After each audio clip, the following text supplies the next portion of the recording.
아침에 나로 주의 인자한 말씀을 듣게 하소서.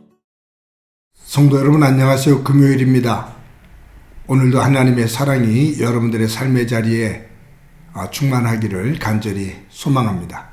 말씀 한 국 봅니다. 마가복음 2장 13절부터 22절까지의 말씀을 봉독해 드립니다. 예수께서 다시 바닷가에 나가심에 큰 무리가 나왔거늘 예수께서 그들을 가르치시니라. 또 지나가시다가 알페오의 아들 레위가 세관에 앉아있는 것을 보시고 그에게 이르시되 나를 따르라 하시니 일어나 따르니라. 그의 집에 앉아 잡수실 때 많은 세리와 죄인들이 예수와 그의 제자들과 함께 앉았으니 이는 그러한 사람들이 많이 있어서 예수를 따름이러라. 바리새인의 서기관들이 예수께서 죄인 및 세리들과 함께 잡수시는 것을 보고 그의 제자들에게 이르되 어찌하여 세리 및 죄인들과 함께 먹는가? 예수께서 들으시고 그들에게 이르시되 건강한 자에게는 의사가 쓸데없고 병든 자에게라야 쓸데가 있느니라. 나는 의인을 부르러 온 것이 아니요 죄인을 부르러 왔노라 하시니라. 요한의 제자들과 바리새인들이 금식하고 있는지라. 사람들이 예수께 와서 말하되 요한의 제자들과 바리새인의 제자들은 금식하는데 어찌하여 당신의 제자들은 금식하지 아니하나이까? 예수께서 그들에게 이르시되 혼인집 손님들이 신랑과 함께 있을 때 금식할 수 있느냐? 신랑과 함께 있을 동안에는 금식할 수 없느니라. 그러나 신랑을 빼앗길 날이 이르리니 그 날에는 금식할 것이니라. 생배 조각을 낡은 옷에 붙이는 자가 없나니 만일 그렇게 하면 기운 새 것이 낡은 것을 당기어 헤어짐이 더하게 되느니라.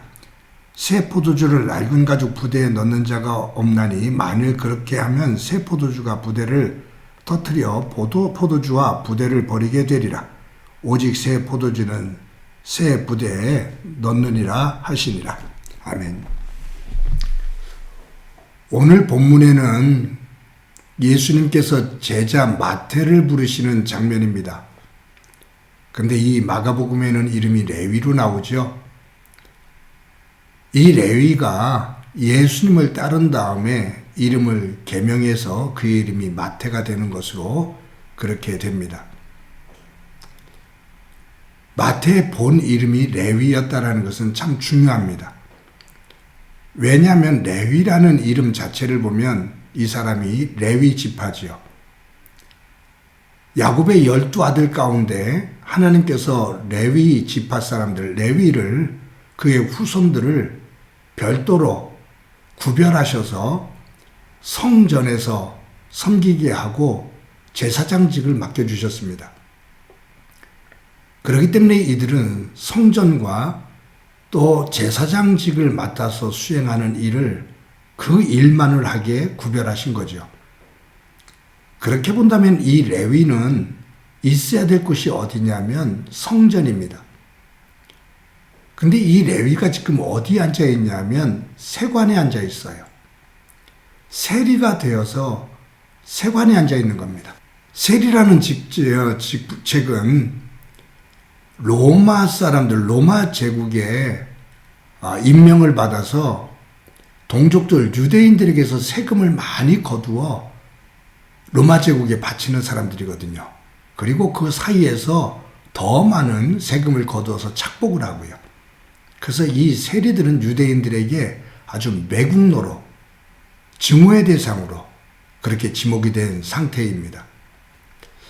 왜 성전에 있어야 될 이 레위 마태가 왜 세관에서 세리직을 맡아서 하고 있었을까라는 것을 한번 생각해 볼 필요가 있습니다.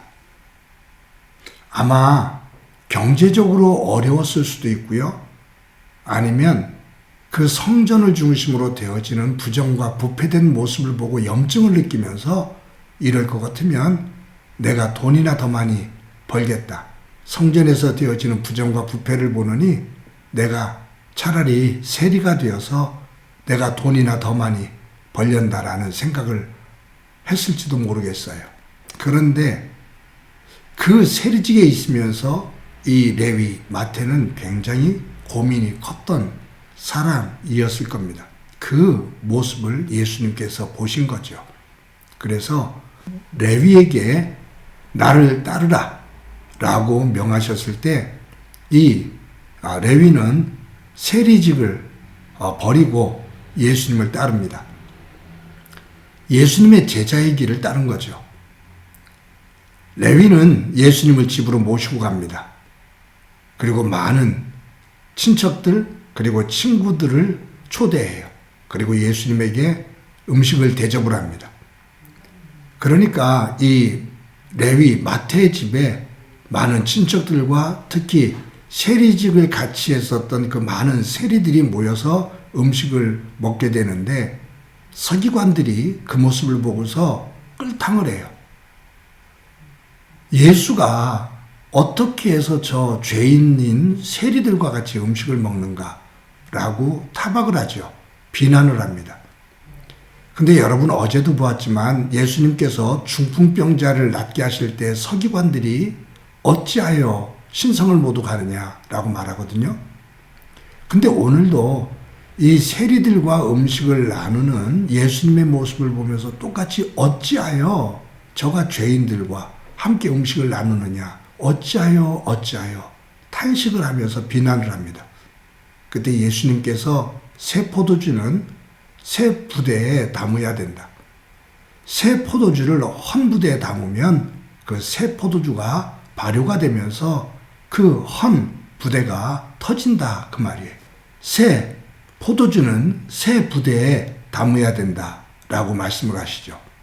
이게 무슨 말씀이냐면 서기관들은 하나님을 믿는다라고 말하면서 사실은 성전을 중심으로 율법을 중심으로 자기들의 기득권적인 그 세력들 그러한 어떤 그 시스템을 갖추고 그것을 유지하는 데 급급한 거예요. 누군가가 그것에 대한 잘못을 지적을 하면 자기들이 가지고 있는 관례, 관습에 따라 그 제도에 따라 그 사람을 정죄하면서 죽입니다. 그러니 하나님의 온전한 뜻을 누구도 말할 수가 없어요. 타락한 거죠. 예수님께서 그래서 그들을 향해서 이 독사의 자식들아, 외식하는 자들아 라고 꾸짖었거든요.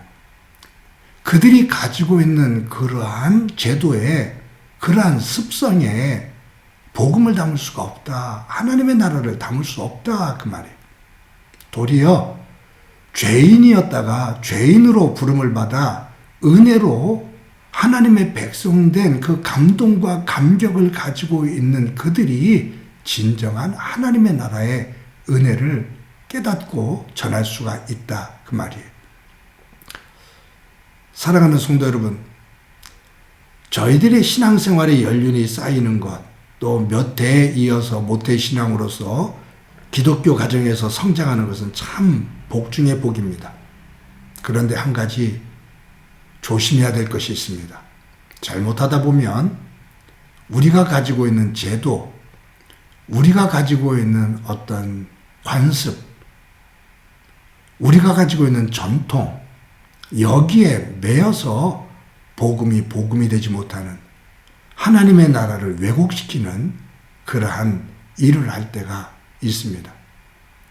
매 순간마다 저와 여러분이 우리 자신을 스스로 성찰해보고 복음 안에 하나님의 말씀 위에 바르게 서 있는 믿음인지, 그러한 가정의 모습인지, 그러한 교회의 모습인지를 점검하면서 헌부대가 아니라 항상 성찰되어지는 가운데 하나님의 나라를 순간순간 담는 새 부대의 모습으로 세워지는 은혜가 있기를 간절히 소망합니다.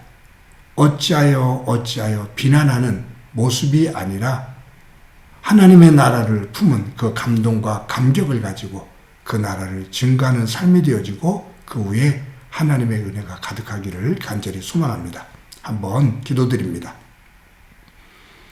하나님의 은혜를 감사합니다. 귀한 날 주신 것 감사합니다.